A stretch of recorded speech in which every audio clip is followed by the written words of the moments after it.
Bismillahirrahmanirrahim. Assalamualaikum warahmatullahi wabarakatuh. Pada video kali ini saya akan menjelaskan mengenai apa itu APBN, APBD, dan mungkin nanti akan sedikit menyinggung tentang pajak, gitu ya, walaupun saya tidak akan membahas secara dalam mengenai pajak ini. Nah, kalau dari segi pengertian yang disebut dengan APBN itu adalah rencana keuangan tahunan pemerintah negara yang disetujui oleh Dewan Perwakilan Rakyat. Jadi APBN itu kalau kita lihat dari singkatannya adalah Anggaran Penerimaan dan Belanja Negara. Nah, artinya bahwa dalam APBN ini nanti akan tertera anggaran penerimaan dari negara itu berapa, gitu ya. Kemudian dibelanjakan untuk apa saja dalam satu tahun tertentu, itu nanti akan terlihat dalam APBN. Nah, tentu ini juga harus disetujui oleh Dewan Perwakilan Rakyat atau biasa kita singkat dengan DPR. Nah, karena APBN ini disetujui dan juga nanti diawasi oleh DPR, maka sifatnya APBN ini adalah undang-undang. Sehingga APBN itu harus ditaati dan harus dilaksanakan. Jadi pemerintah itu membuat APBN, dan APBN ini sifatnya nanti akan menjadi sebuah undang-undang. Kemudian kalau kita lihat dari tujuannya, bahwa APBN ini dijadikan pedoman penerimaan dan pengeluaran negara dalam melaksanakan kegiatan kenegaraan untuk meningkatkan produksi, kesempatan kerja dalam rangka meningkatkan pertumbuhan ekonomi dan kemakmuran masyarakat. Jadi nanti APBN ini dijadikan pedoman oleh negara, baik itu oleh kementerian, gitu ya, baik itu oleh oleh lembaga-lembaga nasional, oleh juga pemerintah dan juga yang lainnya, dijadikan sebuah pedoman untuk mengeluarkan pembiayaan. Nah, tentu pembiayaan yang dikeluarkan harus bertujuan untuk meningkatkan pertumbuhan ekonomi dan kemakmuran masyarakat. Sehingga fungsi dari APBN atau tujuan dari APBN itu tercapai, itu memberikan kemakmuran kepada masyarakat.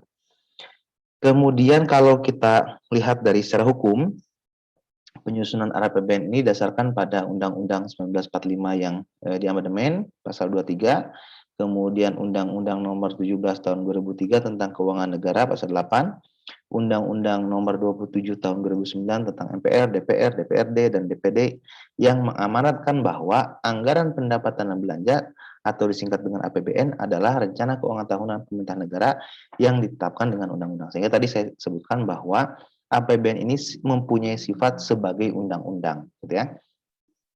Kemudian rencana undang-undang APBN diajukan oleh Presiden untuk dibahas bersama DPR dengan memperhatikan pertimbangan Dewan Perwakilan Daerah atau DPD, gitu ya. Jadi kalau Dewan di pemerintah pusat itu ada Dewan Perwakilan Rakyat dan juga DPD. Kemudian APBN disusun dengan berpedoman kepada rencana kerja pemerintah atau RKP dan kerangka ekonomi makro dan pokok-pokok kebijakan fiskal. Nanti akan kita singgung di slide berikutnya. Nah, kalau kita lihat dari fungsinya, fungsi APBN ini yang pertama adalah fungsi alokasi, gitu ya. Artinya bahwa APBN ini bertujuan untuk mengalokasikan anggaran-anggaran ke dalam pos-pos tertentu. Nah, nanti kita lihat di slide berikutnya pos-pos dalam APBN itu apa saja. Kemudian yang kedua adalah fungsi distribusi. Nah, artinya bahwa kalau kita lihat nanti dalam struktur APBN itu salah satunya adalah mendistribusikan keuangan nasional ke daerah-daerah. Nah, salah satunya adalah kalau sekarang itu tentang transfer desa, begitu ya, di mana tiap desa itu diberikan stimulus oleh pemerintah untuk meningkatkan perekonomian di desa tertentu. Kemudian yang kedua adalah stabilisasi. Nah, tentu bahwa salah satu fungsi APBN itu untuk melakukan stabilisasi terhadap keuangan. Karena nanti dalam ada APBN atau dalam APBN akan terlihat akan terlihat pemasukannya berapa, pengeluarannya berapa, posnya apa saja, kemudian kemana saja larinya, itu akan terlihat dalam APBN. Kemudian yang keempat adalah fungsi otorisasi. Nah, fungsi otorisasi juga ini salah satu fungsi dalam pelaksanaan APBN di mana pemerintah ini mempunyai otoritas terhadap keuangan-keuangan di daerah. Begitu ya, walaupun tidak sekarang berkembang mengenai mengenai bahwa pemerintah daerah itu memiliki kebijakan khusus, tetapi tetap pemerintah pusat juga mempunyai otorisasi terhadap pemerintah daerah. Kemudian yang kelima adalah perencanaan atau kita lihat dalam APBN, kita bisa melihat APBN yang tahun akan datang itu dilihat dari sekarang. Bagaimana perencanaan pemerintah, pengalokasian dana pemerintah pusat terhadap pertumbuhan ekonomi dan terhadap perkembangan ekonomi. Jadi kita lihat anggarannya kemana, sehingga kita juga bisa melihat bahwa oh pemerintah ini merencanakan sesuatu. Misalkan sedang mengenjot pembangunan, sedang banyak melakukan pembangunan jalan untuk meningkatkan infrastruktur dan sebagainya. Dan yang terakhir adalah fungsi pengawasan. Tentu karena sudah ada rancangan anggaran untuk 1 tahun, maka tentu bisa diawasi. Karena salah satu adalah fungsi dari APBN itu adalah agar kita, masyarakat, kemudian DPR, kemudian yang lain, begitu ya, itu bisa mengawasi dari APBN yang sudah ditetapkan oleh Dewan. Jadi fungsi APBN itu ada alokasi, distribusi, stabilisasi, otorisasi, perencanaan, dan pengawasan. Nah, kemudian kalau kita lihat dari siklus anggaran atau budget cycle, gitu ya, yang pertama adalah untuk fiscal planning dan manajemen. Nah, ini tentu berhubungan dengan perpajakan, gitu ya. Bagaimana? Karena kita nanti juga bisa lihat bahwa ternyata penerimaan yang terbesar dalam APBN, terutama dalam pendapatan negara itu adalah dari pajak, gitu ya. Yang kedua, budget preparation and enhancement. Jadi ini juga dijadikan perencanaan penganggaran. Jadi rencana anggaran untuk tahun tertentu itu berapa, misalkan tahun depan itu rencana anggarannya berapa. Kemudian yang ketiga adalah budget execution, kemudian revenue raising, expenditure, loans. Nah ini juga dilihat dalam kerangka RAPBN. Hal ini juga ada. Ini berhubungan dengan eksekusi budget atau realisasi dari anggaran, kemudian juga tentang expenditure atau pengeluaran, juga tentang pinjaman. Jadi salah satu salah satu poin di dalam RAPBN itu salah satunya adalah untuk hutang, atau bisa pendapatan yang berasal dari hutang ataupun dari pembayaran hutang. Kemudian yang keempat, transaction accounting, recording, dan reporting. Nah ini juga salah satu fungsi dari pengawasan. Pengawasan dari mana? Dari fiscal planning atau dari perencanaan keuangan, begitu ya. Dilihat dari transaction accounting-nya, kemudian recording dan juga reporting. Kemudian yang terakhir adalah external audit dan external review. Tentu bahwa RAPBN juga termasuk ke dalam siklus anggaran yang harus diaudit dan direview oleh pihak-pihak yang berwenang, misalkan oleh Dewan, oleh KPK dan sebagainya. Kemudian kalau kita lihat mekanisme penyusunan anggaran, nah ini kita lihat ya arahnya saja, nanti kita bahas secara umum. Kita lihat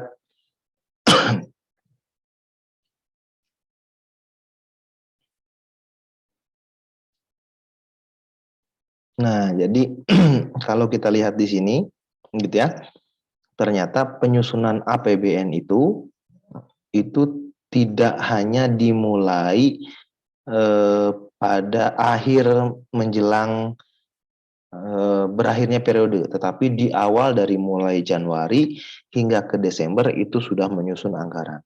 Nah ini adalah prosesnya, gitu ya. Nah kalau kita lihat dari karakteristiknya bahwa di hampir semua spot, gitu ya, hampir semua titik itu terutama pada poin 3 dan seterusnya itu berhubungan dengan persetujuan DPR.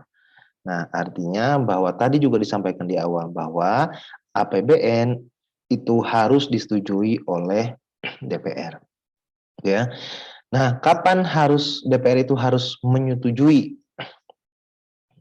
Nah, APBN gitu ya, terutama APBN. DPR harus menyetujui APBN itu di sekitaran akhir Oktober kalau APBN gitu ya. Kemudian nanti pada bulan akhir November itu rincian dari APBN, tetapi APBN-nya itu disetujui pada akhir Oktober.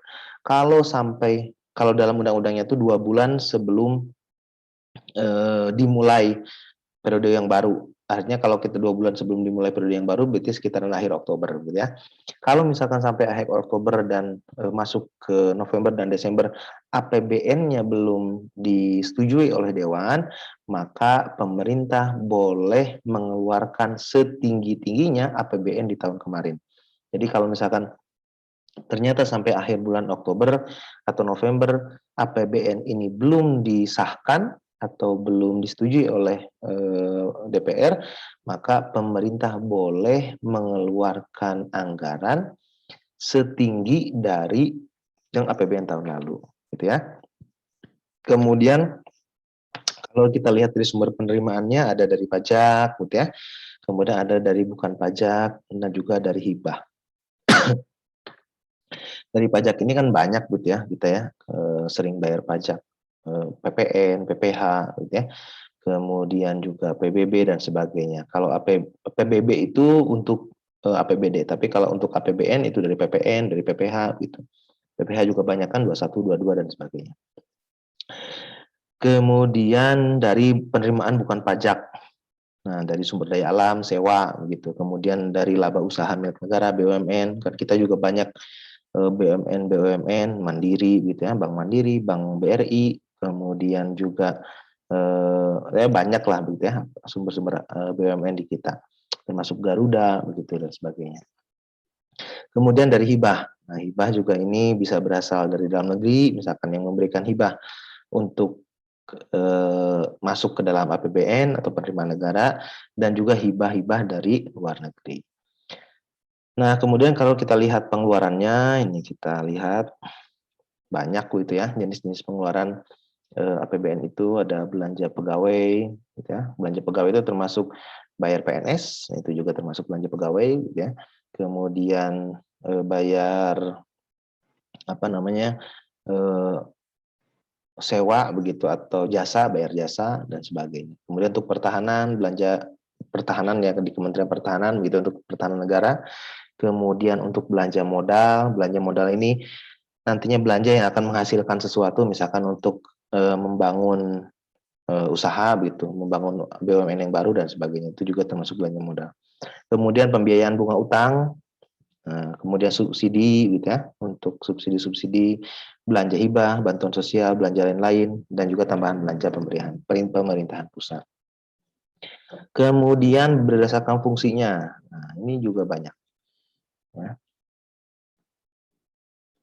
Ada pelayanan umum, belanja barang, ekonomi dan sebagainya. Ini bisa silahkan kalian dibaca saja. Ya. Nah ini salah satu belanja pemerintah untuk kesejahteraan. Ada Indonesia Sejahtera untuk misalkan pendidikan Indonesia Pintar, ada Kartu Indonesia Sehat, gitu ya. Nah ini belanja pertahanan, misalkan membeli tank baru, membeli pesawat tempur baru dan sebagainya. Nah ini kita lihat dari RAPBN tahun 2020. Maaf, APBN tahun 2020. Kalau kita lihat di sini bahwa ternyata penerimaan pajak itu, pendapatan negara dari sektor pajak itu sangat tinggi dari APBN. Kita lihat. Penerimaan pajak itu, ini outlook-nya begitu ya. Outlook itu berarti prediksi pada tahun 2019 terhadap tahun 2020. Kemudian ini rancangan anggarannya, kemudian ini yang disetujui oleh APBN ini yang disetujui oleh Dewan Perwakilan Rakyat. Jadi ini outlook-nya, ini RAPBN, kemudian ini yang sudah disetujui. Ini rencananya atau rancangan anggaran pendapatan belanja negara. Kalau kita lihat dari penerimaan pajaknya itu sangat tinggi gitu ya di kita itu. 1.865 triliun dari penerimaan sektor pajak. Sedangkan dari penerimaan negara bukan pajak itu hanya 367 triliun. Artinya kalau dari pendapatan dalam negeri sektor pajak ini kalau kita lihat ternyata 80% dari pendapatan negara itu berasal dari pajak. Jadi betapa bahwa pajak itu memberikan kontribusi yang sangat besar terhadap pembangunan negara. Jadi tentu maka dari itu ada pepatah. Nah, ada pepatah yang memang pepatah lama begitu ya, pepatah dari zaman dulu. Ada dua hal yang tidak bisa kita hindari di dunia ini. Yang pertama kematian, yang kedua adalah pajak. Nah, jadi pajak ini adalah salah satu yang tidak bisa kita hindari. Sadar tidak sadar, setiap hari mungkin kita membayar pajak. Baik itu pajak dari PPN, begitu ya. Kita membeli, misalkan makan di restoran tertentu, kemudian itu ada pajaknya dan sebagainya. Kemudian kita lihat dari belanja negara. Nah, ini belanja pemerintah pusat, belanja dari kementerian dan lembaga, ini belanja non kementerian lembaga, ada transfer ke daerah. Transfer ke daerah ini ada dana alokasi umum, ada dana alokasi khusus, begitu dana perimbangan dan sebagainya. Kemudian dan lain-lain lah, silakan nanti kalian pelajari. Kemudian APBD. Nah, fungsi APBN dan APBD sebetulnya sama. Hanya bedanya kalau APBD itu di daerah, kalau APBN itu di kota atau di negara, mohon maaf, di negara. Jadi fungsinya sama, penyusunannya juga sama, kemudian juga peruntukannya juga sama, hanya bedanya kalau APBN peruntukan secara negara keseluruhan, APBD peruntukannya secara daerah. Jadi untuk membiayai, kalau APBN membiayai kementerian gitu ya, nah kalau APBD membiayai dinas dan sebagainya. Nah, sumber pendapatannya itu dari pajak daerah, retribusi daerah, kemudian termasuk di pajak daerah itu apa? PBB misalkan gitu ya. Itu adalah pajak daerah. Kemudian pendapatan-pendapatan lain yang sah juga nanti ada dari pemerintah pusat juga, itu termasuk ada transfer-transfer ke daerah untuk pembangunan daerah. Nah, ini juga dari dana perimbangan, ada dana alokasi umum gitu ya. Ada juga nanti dana alokasi khusus. Jadi kalau dana perimbangan ini semuanya dari APBN. Dana perimbangan, dana alokasi umum, dan dana alokasi khusus itu semuanya dari APBN. Tujuannya adalah untuk meningkatkan keuangan di daerah. Kalau dana perimbangan itu adalah untuk membiayai kebutuhan daerah dalam rangka pelaksanaan desentralisasi. Kalau dana alokasi umum ada dialokasikan untuk pemerataan pendapatan di daerah, pemerataan penerimaan daerah. Ada juga nanti dana alokasi khusus. Nah, itu ditransfer ke daerah, tetapi tidak semua daerah. Kalau dana perimbangan, dana alokasi khusus ditransfer ke semua daerah. Kalau dana alokasi khusus itu hanya ke daerah-daerah tertentu yang dijadikan prioritas oleh negara. Misalkan sedang ada program tertentu, maka ada dana alokasi khusus yang nanti datang ke daerah tersebut. Kemudian ini juga sama sebetulnya ya. Juga sama. Nah, itu saja mungkin yang bisa saya sampaikan pada video kali ini tentang APBN dan APBD. Silahkan nanti kalian juga bisa mengeksplor lebih dalam lagi apa itu APBN, APBD, strukturnya bagaimana, kemudian kalian juga bisa mengupdate APBN misalkan tahun sekarang, kemudian melihat outlook tahun depan dan sebagainya. Itu saja yang bisa saya sampaikan. Semoga bermanfaat. Terima kasih. Assalamualaikum warahmatullahi wabarakatuh.